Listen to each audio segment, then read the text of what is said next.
गणेश चतुर्थी की 4 पौराणिक एवं प्रचलित कथाएं। व्रत में सुनने से दूर होंगे सारे संकट, मिलेगा अपार सुख। पहली कथा पौराणिक एवं प्रचलित श्री गणेश कथा के अनुसार एक बार देवता कई विपदाओं से परेशानी में घिरे थे। तब वह मदद मांगने भगवान शिव के पास आए। उस समय शिव जी के साथ कार्तिकेय तथा गणेश जी भी बैठे थे।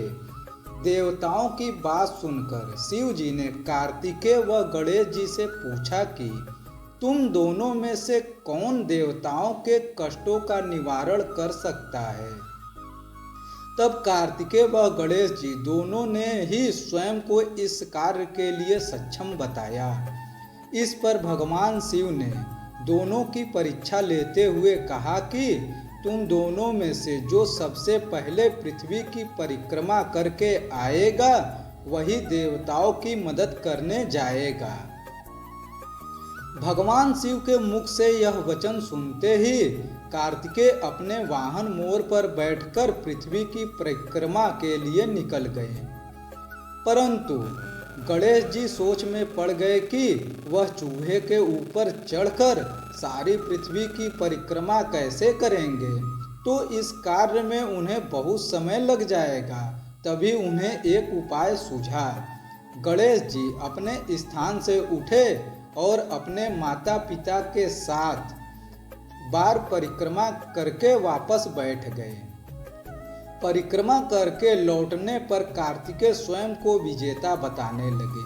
तब शिव जी ने श्री गणेश जी से पृथ्वी की परिक्रमा न करने का कारण पूछा, तो गणेश जी ने कहा, माता पिता के चरणों में ही समस्त ब्रह्मांड है। यह सुनकर भगवान शिव ने गणेश जी को देवताओं के संकट दूर करने की आज्ञा दे दी। इस प्रकार भगवान शिव ने गणेश जी को आशीर्वाद दिया कि चतुर्थी के दिन जो तुम्हारा पूजन करेगा और रात्रि में चंद्रमा को अर्घ्य देगा, उसके तीनों ताप यानी दैहिक ताप, दैविक ताप तथा भौतिक ताप दूर होंगे। इस व्रत को करने से व्रतधारी के सभी तरह के दुख दूर होंगे और उसे जीवन के भौतिक सुखों की प्राप्ति होगी। चारों तरफ से मनुष्य की सुख समृद्धि बढ़ेगी, पुत्र पौत्रादि धन ऐश्वर्य की कमी नहीं रहेगी।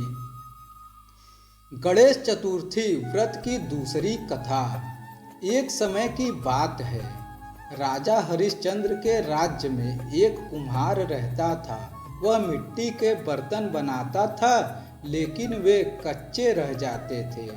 एक पुजारी की सलाह पर उसने इस समस्या को दूर करने के लिए एक छोटे बालक को मिट्टी के बर्तनों के साथ आभा में डाल दिया।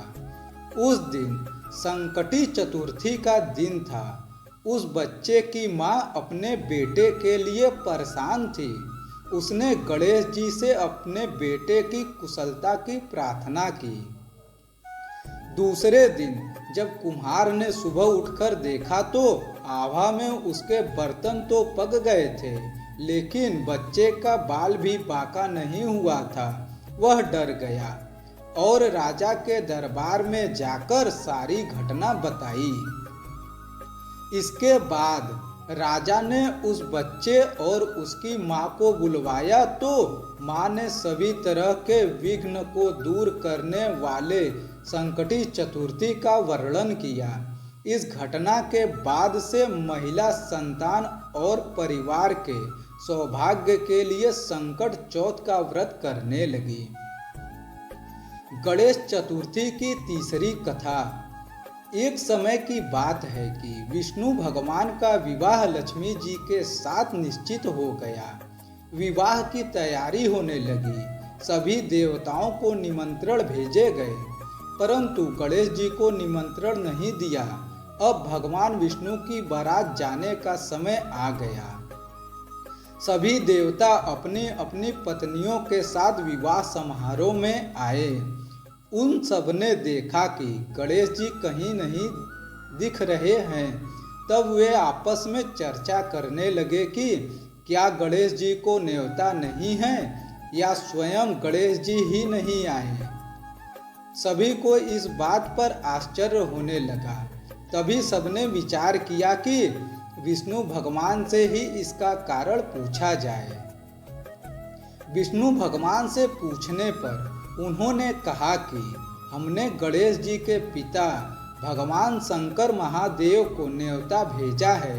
यदि गणेश जी अपने पिताजी के साथ आना चाहते तो आ जाते, अलग से न्योता देने की कोई आवश्यकता नहीं थी। दूसरी बात यह है कि उनको 1.25 मन मूंग, 1.25 मन चावल, 1.25 मन घी और 1.25 मन लड्डू का भोजन दिन भर में चाहिए। यदि गणेश जी नहीं आएंगे तो कोई बात नहीं, दूसरे के घर जाकर इतना सारा खाना पीना भी अच्छी बात नहीं लगती है। इतनी वार्ता कर ही रहे थे कि किसी ने एक सुझाव दिया, यदि गणेश जी आ भी जाते तो उनको द्वारपाल बनाकर बैठा देंगे कि आप घर की देखभाली रखना। आप तो चूहे पे बैठकर धीरे धीरे चलोगे तो बारात से बहुत पीछे रह जाओगे। यह सुझाव भी सबको पसंद आ गया। तो विष्णु भगवान ने भी अपनी सहमति दे दी।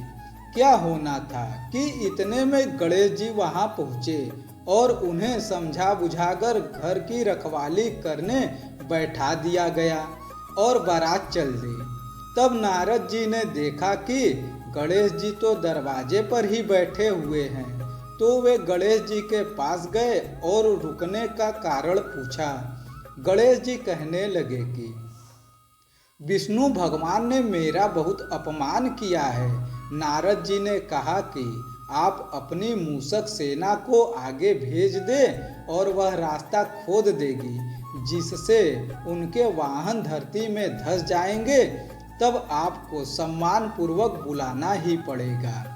अब तो गणेश जी ने अपनी मूषक सेना जल्दी से आगे भेज दी और सेना ने जमीन खोखली कर दी।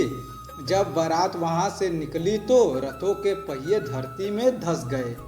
लाखों कोशिश करने के पश्चात भी पहिए नहीं निकले। सभी ने अपने अपने उपाय किए, परंतु पहिए तो नहीं निकले बल्कि जगह जगह से टूट गए। किसी की समझ में नहीं आ रहा था कि अब क्या किया जाए। तब तो नारद जी ने कहा, आप लोगों ने गणेश जी का अपमान करके अच्छा नहीं किया है। यदि उन्हें मना कर लाया जाए तो आपका कार्य सिद्ध हो सकता है और यह संकट टल सकता है। भगवान शंकर जी ने अपने दूत नंदी जी को भेजा और वे गणेश जी को लेकर आए। गणेश जी का आदर सम्मान के साथ पूजन किया गया। तब कहीं रथ के पहिए निकले। अब रथ के पहिए निकल गए तो परंतु वे जगह जगह टूट गए थे। उन्हें सुधारेगा कौन? पास के खेत में ख्याति काम कर रहा था, उसे बुलाया गया। ख्याति अपना कार्य करने से पहले श्री गणेशाय नमः कहकर गणेश जी की वंदना मन ही मन करने लगा। देखते ही देखते ख्याति ने सभी पहियों को ठीक कर दिया। तुम ख्याति कहने लगा कि हे देवताओं, आपने सर्वप्रथम गणेश जी को नहीं मनाया होगा और ना ही उनकी पूजा की होगी, इसलिए तो आपके साथ यह संकट आया है। हम तो मूर्ख अज्ञानी हैं, फिर भी पहले गणेश जी की पूजा करते हैं, उनका ध्यान करते हैं। आप लोग तो देवतागण हैं, फिर भी आप गणेश जी को कैसे भूल गए? अब आप लोग भगवान श्री गणेश जी की जय बोलकर जाएं तो आपके सब काम बन जाएंगे और संकट भी नहीं आएगा। ऐसा कहते हुए बारात वहां से चल दी और विष्णु भगवान का लक्ष्मी जी के साथ विवाह संपन्न करा के सभी सकुशलता से घर लौट आए। गणेश चतुर्थी की चौथी कथा। श्री गणेश चतुर्थी व्रत की पौराणिक कथा के अनुसार एक बार भगवान शिव तथा माता पार्वती नर्मदा नदी के किनारे बैठे थे। वहां माता पार्वती ने भगवान शिव जी से समय व्यतीत करने के लिए चौपड़ खेलने को कहा। शिव जी चौपड़ खेलने के लिए तैयार हो गए, परंतु इस खेल में हार जीत का फैसला कौन करेगा, यह प्रश्न उनके समक्ष उठा तो भगवान शिव जी ने कुछ तिनके एकत्रित कर उनका एक पुतला बनाकर उसकी प्राण प्रतिष्ठा कर दी और पुतले से कहा, बेटा हम चौपड़ खेलना चाहते हैं, परंतु हमारी हार जीत का फैसला करने वाला कोई नहीं है, इसलिए तुम बताना कि हम दोनों में से कौन हारा और कौन जीता। उसके बाद भगवान शिव और माता पार्वती का चौपड़ खेल शुरू हो गया। यह खेल तीन बार खेला गया और संयोग से तीनों बार माता पार्वती ही जीत गई। खेल समाप्त होने के बाद बालक से हार जीत का फैसला करने के लिए कहा गया तो उस बालक ने महादेव को विजयी बताया। यह सुनकर माता पार्वती क्रोधित हो गई और क्रोध में उन्होंने बालक को लंगड़ा होने और कीचड़ में पड़े रहने का श्राप दे दिया।